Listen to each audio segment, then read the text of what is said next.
नमस्कार, मैं हूं आपके साथ श्रेया पाठक। बुलेटिन का आगाज करेंगे और बात इस वक्त की बड़ी खबर की करते हैं जिसने पूरी बीजेपी में खलबली मचाई हुई है। जी हां, सवाल यही खड़ा होता है कि क्या वाकई में मान जाएंगे आडवाणी, क्योंकि काफी मान मनोबल किए जा रहे हैं। उनको मनाने के लिए बड़े नेताओं का उनके घर जाना भी शुरू हो चुका है।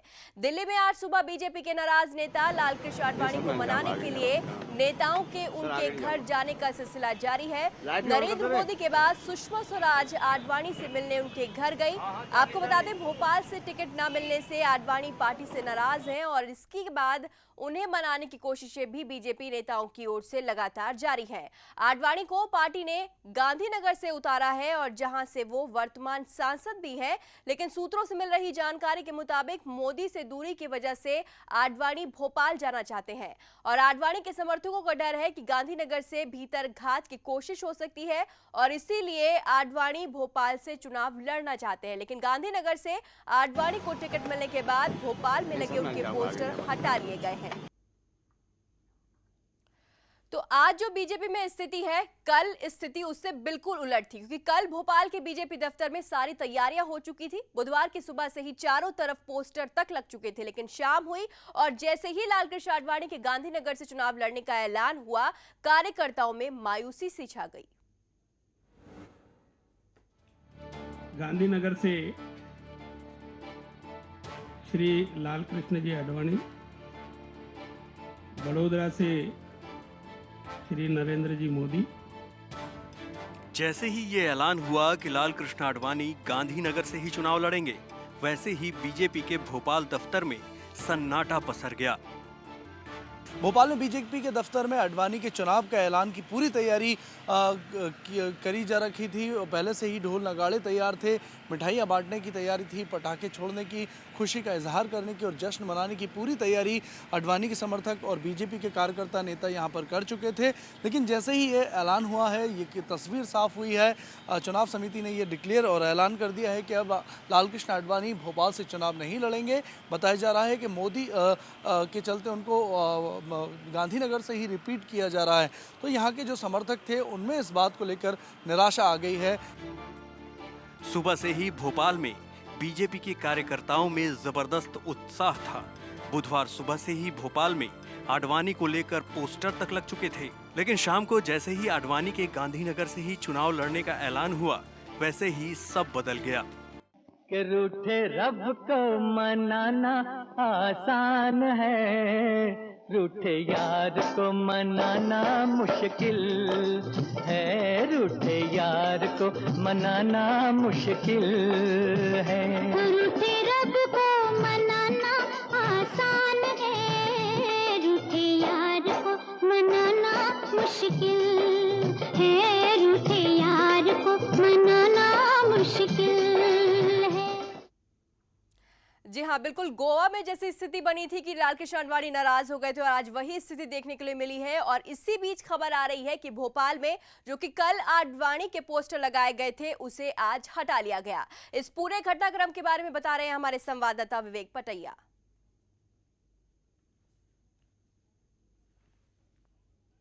लोकसभा का टिकट मांग रहे थे। भोपाल भाजपा ने भी उनके समर्थन में कल यहां पर होर्डिंग लगाए हुए थे, लेकिन जैसे ही उनके नाम की घोषणा गांधीनगर से होती है, उसके बाद ये होर्डिंग्स उतार दिए जाते हैं। आप देख सकते हैं इसी स्थान पर लालकृष्ण आडवाणी का स्वागत करते हुए होर्डिंग लगाया था, जिसके नीचे लिखा हुआ था समस्त भाजपा कार्यकर्ता जिला भोपाल। लेकिन कुछ ही समय बाद जैसे ही लालकृष्ण आडवाणी के नाम की घोषणा गांधीनगर सीट से होती है और ये होर्डिंग आनन फानन में उतार लिए जाते हैं। हालांकि लालकृष्ण आडवाणी अभी भी इस बात पर अड़े हुए हैं कि उनको भोपाल से ही उम्मीदवार बनाया जाए, लेकिन पार्टी संसदीय बोर्ड ने उनको गांधीनगर सीट से उम्मीदवारी दी है।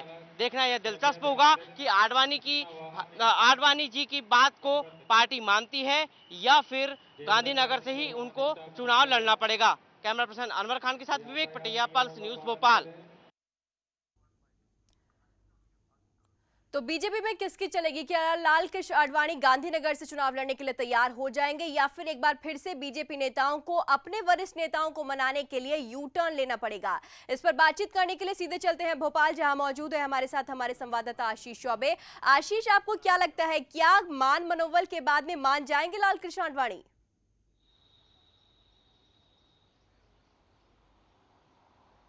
देखिए, मजबूरी होगी शायद लाल कृष्ण आडवाणी की, जिस तरह से लगातार दबाव आ रहा है, जिस तरह से बड़े नेता उनको मनाने में लगे हुए हैं, तो माना जा रहा है कि जल्द से जल्द आडवाणी मान जाएंगे। लेकिन आडवाणी को सबसे ज्यादा भय है यदि कि वाकई में गांधीनगर से लड़ते हैं और जिस तरह से लगातार वे मुखालफत करते आ रहे हैं मोदी की, कहीं ऐसा ना हो भीतराघात हो जाए और उनकी कहीं हार ना हो जाए, या फिर जो जीत का पैमाना था या जीत का जो आंकड़ा था वो कम हो जाए। सबसे ज्यादा उनको यही डर सता रहा है। तो वहीं उन्हें भोपाल की सुरक्षित सीट नजर आ रही है कि यदि भोपाल से आते हैं तो सब कुछ उनके पक्ष में होगा। सबसे बड़ी बात यह है कि शिवराज सिंह चौहान काफी नजदीकी माने जाते हैं आडवाणी के, और मैं आपको बता दूं कि ये पूरी जो कहानी है उसका जो कह सकते हैं पहला भाग है, आज से बहुत पहले लिखा जा चुका था। जब प्रधानमंत्री पद की उम्मीदवारी की घोषणा हुई थी मोदी के लिए, तभी ये पूरा लिख चुका था और आडवाणी को प्रस्ताव दे दिया गया था। खुद शिवराज सिंह चौहान दिल्ली पहुंचे थे, उन्होंने प्रस्ताव दिया था कि यदि आप चाहें तो भोपाल से चुनाव लड़ सकते हैं। तो जाहिर तौर पर यह कहा जा सकता है कि मोदी के खिलाफ जो खेमा है वो पहले से ही सक्रिय हो गया था। अब ये कहा जाए कि अब इस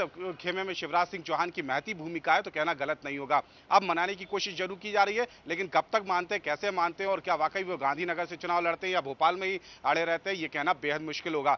शिव मेरे साथ इस समय मौजूद है बीजेपी के प्रवक्ता हैं राकेश शर्मा जी, वो मौजूद है। सीधे हम उनसे जान लेते हैं क्या कुछ समीकरण बन रहा है। राकेश जी, बहुत स्वागत है। क्या कुछ समीकरण बन रहे हैं और आपको लगता है वाकई आडवाणी मान जाएंगे?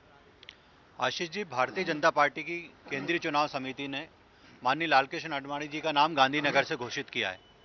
भारतीय जनता पार्टी में जितने भी वरिष्ठ नेता हों, चाहे राजनाथ सिंह जी हो, आपने देखा होगा, चाहे हमारे प्रदेश के अध्यक्ष नरेंद्र सिंह तोमर हो, सबने एक बात एक सुर में स्पष्ट रूप से कहा है कि केंद्रीय चुनाव समिति जिसको जहां से उम्मीदवार बनाएगी वो व्यक्ति वहां से चुनाव लड़ेगा। ऐसा कुछ नहीं है, आडवाणी जी नाराज हैं, वो बैठक में भी नहीं आए। उन्होंने साफ कह दिया कि भोपाल से लड़ना चाहते हैं। कहीं ना कहीं उनके दिल में भय अभी तक बैठा हुआ है कि यदि वो गांधीनगर से चुनाव लड़ते हैं तो कहीं ना कहीं भीतराघात का शिकार हो सकते हैं।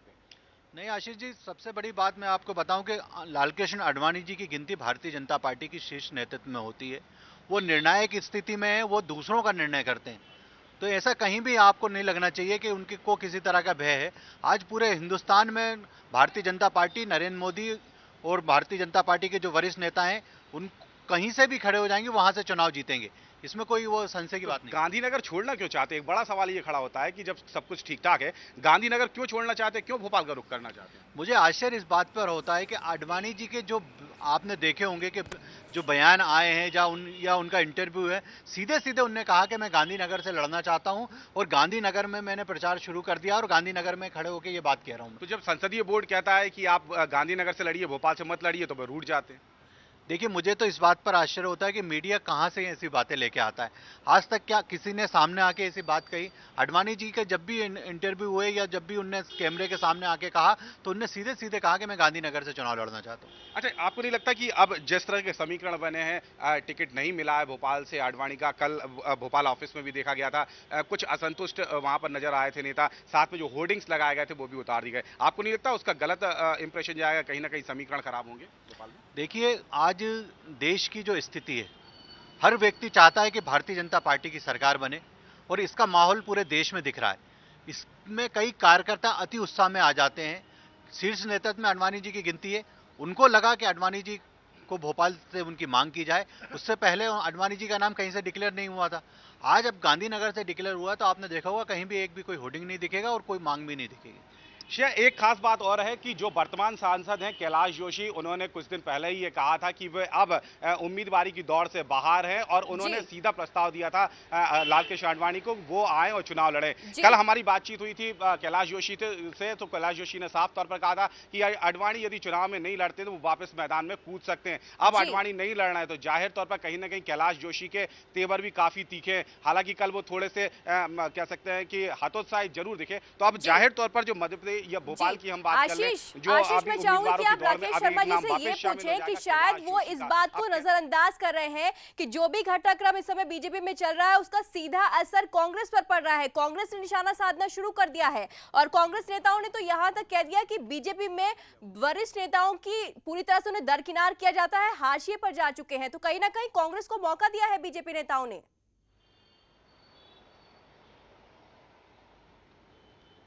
बिल्कुल बिल्कुल। राकेश जी, एक बड़ा सवाल ये उठने लगा, जिस तरह से पूरे समीकरण बने हैं उसको लेकर कांग्रेस को एक बड़ा मुद्दा हाथ में लग गया है और कांग्रेस का ये कहना है कि बड़े नेताओं की अनदेखी की जा रही है। मुझे आश्चर्य इस बात पर होता है कि एक तरफ कांग्रेस के नेता, शीर्ष नेतृत्व को उठा के देख लीजिए, चिदम्बरम जी वित्त मंत्री हैं, वो चुनाव लड़ने से मना कर देते हैं। उनके जो बड़े बड़े नेता हैं वो टिकट छोड़ छोड़कर भारतीय जनता पार्टी ज्वाइन कर रहे हैं। तो ये तो कांग्रेस को अपनी अंदरूनी स्थितियां देखना चाहिए। मैं ये कहना चाहता हूं कि भारतीय जनता पार्टी की जो रीति नीति है आंतरिक लोकतंत्र है।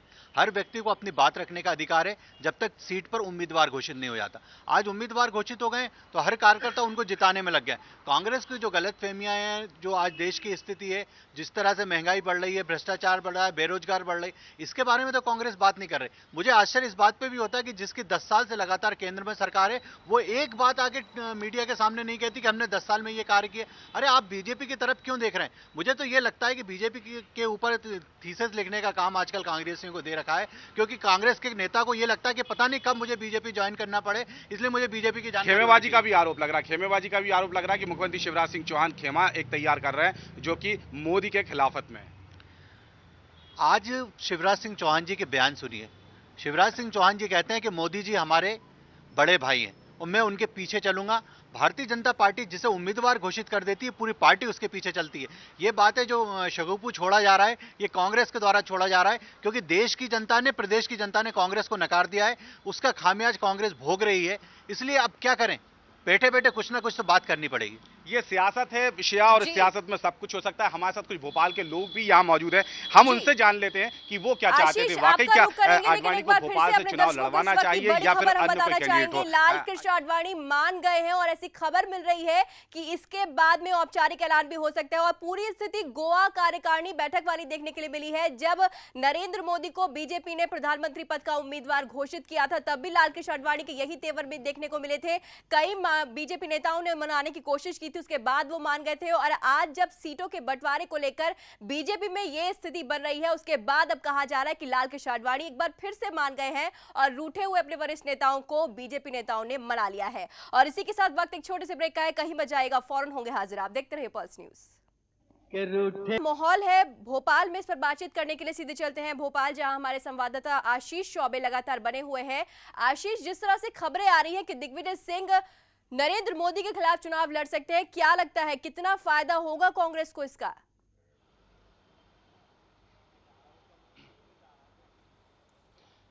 देखिए बिल्कुल कांग्रेस पूरी तरह से घेरने की कोशिश कर रही है शिया कांग्रेस बीजेपी को, और इसके चलते ये तय किया जा रहा है कि दिग्विजय सिंह को बनारस से उम्मीदवार बनाया जा सकता है। पूरी तरह से तैयारियां हो चुकी हैं, बड़े नेताओं ने नाम सुझाया है। खुद दिग्विजय सिंह ने भी ये बताया है, सूत्रों ने हमें बताया है कि उन्होंने भी हामी भर दी कि वो चुनाव लड़ने को तैयार है। तो जाहिर तौर पर कड़ा मुकाबला हो सकता है। कहीं ना कहीं जो एक तरफा मुकाबला नजर आ रहा था वाराणसी में, उसमें कहा जा सकता है कि एक टक्कर होगी और जाहिर तौर पर थोड़ी सी मेहनत ज्यादा करनी पड़ जाएगी मोदी को। तो वहीं यदि हम प्रदेश कार्यकर्ताओं की बात कर ले या नेताओं की बात कर ले, तो उन्होंने मांग किया है कि भोपाल विदिशा की लोकसभा सीट से सुषमा स्वराज के खिलाफ दिग्विजय सिंह को उतारना बेहतर होगा। ये प्रस्ताव भी पहुंच चुका है। तो जाहिर तौर पर ये दोनों ही प्रस्ताव पर चर्चा की जा रही है और माना जा रहा है 1 या 2 दिन में निर्णय हो जाएगा कि आखिरकार दिग्विजय सिंह किसके खिलाफ लड़ते हैं, सुषमा स्वराज के या फिर नरेंद्र मोदी के। लेकिन जहां तक सूत्रों का कहना है कि ज्यादातर ये संभावनाएं नजर आ रही हैं कि वाराणसी से चुनाव लड़ सकते हैं और नरेंद्र मोदी को ही टक्कर देंगे दिग्विजय सिंह। जी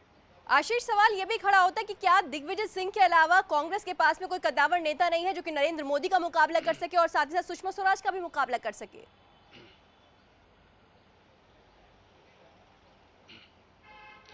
देखिए नेता कई हैं, लेकिन सबसे बड़ी बात है कि कोई भी नेता अभी ये रिस्क नहीं लेना चाह रहा। जिस तरह से लहर चल रही है मोदी की, उसको देखते हुए कोई भी बड़ा नेता मैदान में नहीं आना चाहता है। खुद अजय सिंह जो कि नेता प्रतिपक्ष है मध्य प्रदेश के, उन्होंने साफ कहा था कि बड़े नेताओं को ऐसी सीट से लड़ना चाहिए जहां पर कड़ा मुकाबला हो, जहां पर बड़े नेता बीजेपी के खड़े हो रहे हो। कम से कम अपने गढ़ को छोड़ना चाहिए। सीधा उनका इशारा हम कहें तो कमलनाथ की ओर था, ज्योतिरादित्य सिंधिया की ओर था। लेकिन दोनों ही नेताओं ने कह सकते हैं इस बात के लिए अनसुनी कर दिया। जाहिर तौर पर कोई भी बड़ा नेता रिस्क नहीं लेना चाहता, इसीलिए दांव खेला गया है दिग्विजय सिंह पर, क्योंकि दिग्विजय सिंह अभी राज्यसभा के सांसद हैं, वो कहीं से चुनाव नहीं लड़ रहे हैं और थोड़ा रिस्क भी ले लेते हैं, ये ऐसा माना जाता है। तो माना जा रहा है कि अब दिग्विजय सिंह को आगे बढ़ाया गया। तो दूसरा सूत्र ये भी कहते हैं कि कहीं ना कहीं बलि का बकरा बनाने की कोशिश की जा रही है दिग्विजय सिंह को, क्योंकि लगातार दिग्विजय सिंह को हाशिए पे करने की कोशिश की जा रही थी। लेकिन दिग्विजय सिंह किसी न किसी तरह से वापस कह सकते हैं मुख्य धारा में जुड़ जाते थे। लेकिन अब यदि वाराणसी से वो चुनाव हार जाते तो कम से कम दिग्विजय सिंह का भी मुंह बंद हो जाएगा। तो ये कहा जा सकता है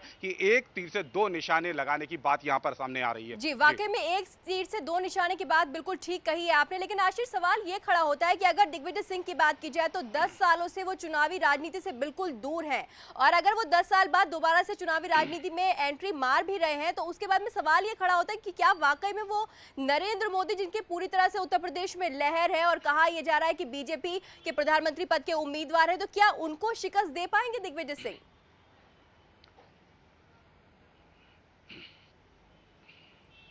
आप बिल्कुल सही कहा आशिया कि आपने 10 साल से वे चुनाव नहीं लड़े हैं, किसी भी तरह से चुनाव लड़ने को भी तैयार नहीं थे। उन्होंने एक प्रण लिया था, उसका पूरा भी किया, लेकिन वो सियासत से दूर नहीं रहे, लगातार वे सुर्खियों में बने रहे। उनके जिस तरह से बयान आए हैं उसकी वजह से वे हमेशा ही सुर्खियों में बने रहे, और माना जाता रहा है कि दिग्विजय सिंह का कद जो आज से 10 साल पहले था वो आज बना हुआ है। मध्य प्रदेश में भी कहा जा सकता है कि उनका काफी आधार है, और जब भी वो मध्य प्रदेश में आते तो उनके बंगले पर जो भीड़ नजर आती है वो साफ तौर पर बयां करती है कि भले ही वो चुनाव नहीं लड़ रहा हो लेकिन उनके पास अभी भी खासे समर्थक है। तो जाहिर तौर पर मान जा रहा है कि दिग्विजय सिंह रणनीतिकार है, अच्छे रणनीतिकार है जरूर है, और वह कहीं से भी चुनाव लड़ने का मादा रखते हैं। लेकिन मोदी को कितनी बड़ी शिकस्त देंगे ये कहना अभी बड़ी मुश्किल होगा, बड़ा मुश्किल होगा। और जाहिर तौर पर अपना गढ़ को छोड़कर यदि मध्य प्रदेश की बात करें तो माना जा सकता है कि वो कड़ा मुकाबला दे जरूर सकते हैं, लेकिन यूपी में जाकर और मोदी के खिलाफ कितना बड़ी टक्कर दे सकते हैं ये कहना बेहद मुश्किल होगा। फिलहाल ये नाम अभी भेज दिया गया है, ऊपर आला कमान के पास पहुंचा दिया गया है।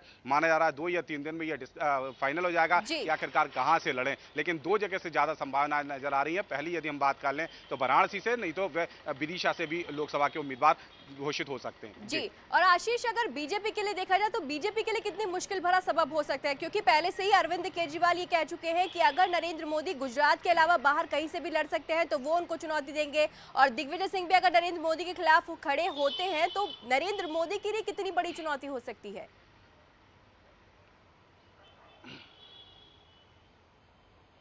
देखिए, जैसा मैंने पहले भी कहा था कि वाराणसी में ये लग रहा था कि मुकाबला एक तरफा होगा, मतलब सीधे तौर पर नरेंद्र मोदी जीत सकते हैं। लेकिन अब जब केजरीवाल की एंट्री हो जाती है मैदान में और जब दिग्विजय सिंह जैसा बड़ा चेहरा आ जाता है तो इसमें कोई शक नहीं है कि काफी ज्यादा ऊर्जा खर्च करनी होगी मोदी को। हालांकि अभी भी ये कहा जाए कि जो वाराणसी से हमारा संपर्क हुआ, जो लोगों से बातचीत हुई है, कहीं ना कहीं पलड़ा थोड़ा भारी नजर आता है मोदी का, लेकिन फिर भी मुकाबला टक्कर का होगा। और सबसे बड़ी बात होगी कि ये दो जो लोग आएंगे, जो 2 बड़े चेहरे आएंगे, ये वोट काटेंगे, और जो केजरीवाल वोट काटने वाले हैं वो ये माना जा रहा है कि ज्यादा से ज्यादा बीजेपी के वोट हो सकते हैं। तो इसलिए ये मामला बड़ा कड़ा हो जाएगा और देखना बेहद दिलचस्प हो जाएगा। पूरे देश की निगाहें इसी मुकाबले पे होंगी, क्योंकि 3 बड़े दिग्गज वाराणसी से लड़ेंगे। केजरीवाल ने भी अपना बता दिया है कि वे भी वाराणसी से लड़ने वाले हैं, और दिग्विजय सिंह का भी फाइनल जाएगा। तो बड़ा त्रिकोणीय मुकाबला होगा और काफी बेहद दिलचस्प होगा। जी, शुक्रिया आशीष तमाम जानकारी देने के लिए। तो बेहद रोमांचक मुकाबला होने वाला है, क्योंकि 2014 में होने वाले लोकसभा चुनाव व्यक्तिगत चुनाव बन चुके हैं,